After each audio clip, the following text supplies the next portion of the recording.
भाटापारा जनपद पंचायत में मनरेगा कर्मी व रोजगार सहायकों का हड़ताल का 20वां दिन निरंतर जारी है।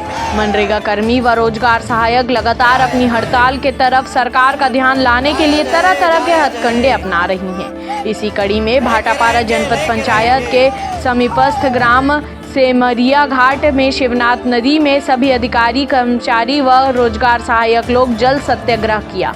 आपको बता दें, अभी भी लगता है छत्तीसगढ़ सरकार का ध्यान मनरेगा कर्मियों के हड़ताल के तरफ नहीं गया है। इस हड़ताल में छत्तीसगढ़ राज्य में मनरेगा कार्य बंद है।